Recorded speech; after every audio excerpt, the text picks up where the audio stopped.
Today we are going to talk about what is by far the most hated technique in longsword fencing, the Gayszlen, and what can we do to use it successfully or defend against it. First, a little insight about the Gayszlen. The Gayszlen is a technique from the Talhofer manuscript, and it describes a one-handed strike to the opponent's lower opening. I'm someone who actually thinks this is a technique every fencer should have in their repertoire, and I do use it myself. So today I will show you 3 scenarios where the Gayszlen can work well, and I will also point out when you shouldn't use it. But before we get into that, we need to address the elephant in the room. Is this technique even effective, and is it good for fencing and tournaments? Especially in the tournament context, opinions are all over the place. Because, let's be honest, it can feel pretty overpowered and it can make fencing look bad. To spoil the answer, if the technique wouldn't exist, nobody on earth would miss it. Seriously, no one. But since people don't want to ban a historical technique from the rule sets, tournaments use different ways to nerf it. The 2 most common and most effective rules are: first, two-handed actions are weighted higher than one-handed actions in case of a double hit. And the second is a priority of the deep target, meaning hits to arms and legs don't score in the double hit if your opponent hits your head or the torso. The third option, and for me the best rule out of all of them, flat hits don't count in tournaments. I know this should be obvious, but there are still tournaments that allow flat hits. These approaches, in my view, make the Gayszlen much less attractive without making it completely useless. You just have to know how to use it. So let's look at 3 situations where the Gayszlen works well.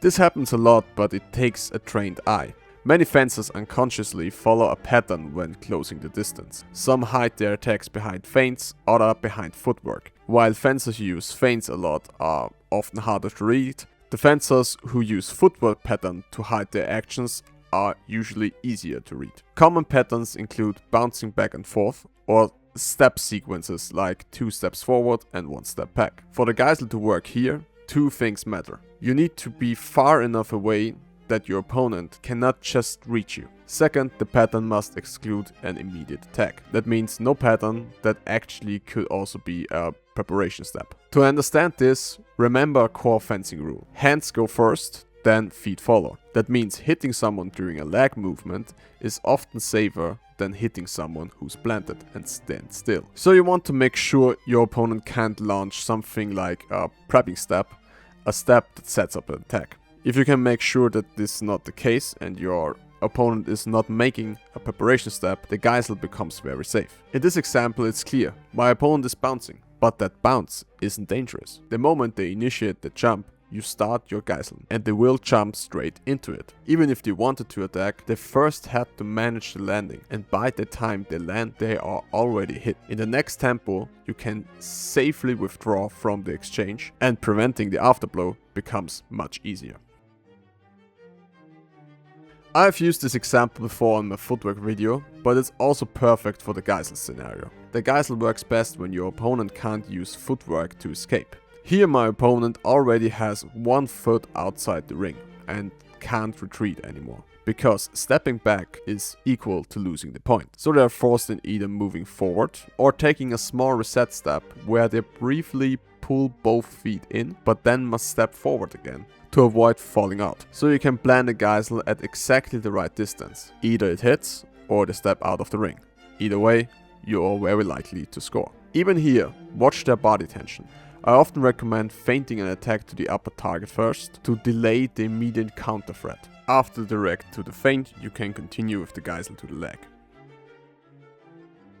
This is the one scenario where you can apply the Gayszlen almost everywhere, as long as your opponent doesn't expect it. The reason why the Gayszlen works so well is because it has a lot of reach and it targets an area you mostly defend with footwork, not with your sword. Sure, there are counters, but they are usually almost as risky as throwing the Gayszlen itself in the first place. So the best way to land it is when your opponent isn't looking for it. Here's a simple example. It's the final exchange of the bout, and I haven't used the Gayszlen even once. Right after the bout starts, I step in and throw it. You can see my opponent was prepared for something else, and his footwork wasn't adapted to defend that low of rep. My biggest recommendation if you want to use the Gayszlen well, treat it like a cherry on the top. Use it rarely, but when you do it, make it come out of nowhere. If your first action in the fight is a Gayszlen, you won't get very far.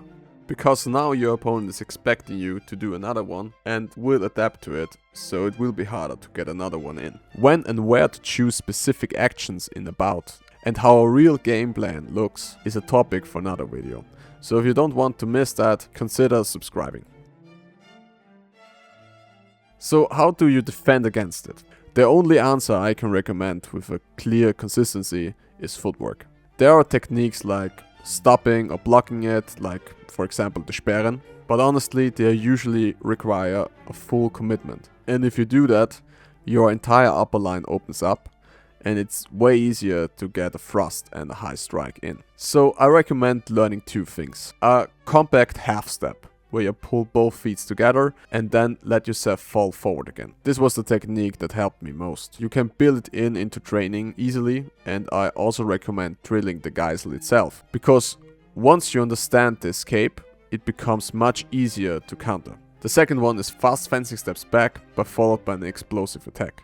This is something I'm still working on myself to make it consistent and safe, but the best way against someone who likes to Gayszlen is to punish it directly with a clean strike to the head.